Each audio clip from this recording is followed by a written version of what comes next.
المحمل المصري الهودج وكسوة مقام سيدنا إبراهيم عليه السلام.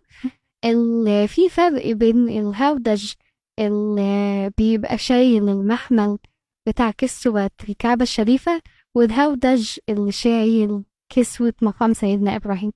البيت أو المكان اللي كان مبني وكان بيبقى له كسوة وكان بيبقى له مفتاح، وكان ده المقام الجديد، ودي الكسوة بتاعة المفتاح الخاصة بخادم الحرمين الشريفين.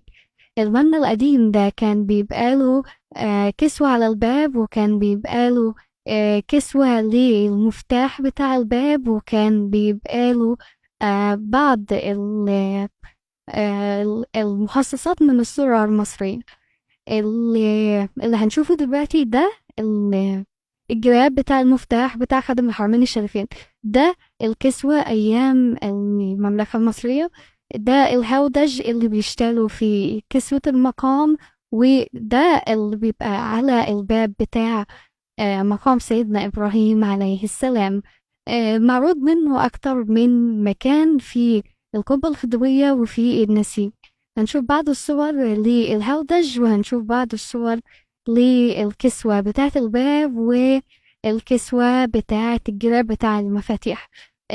هنا مدير دار الكسوة واقف أمام كسوة وهودج سيدنا إبراهيم عليه السلام.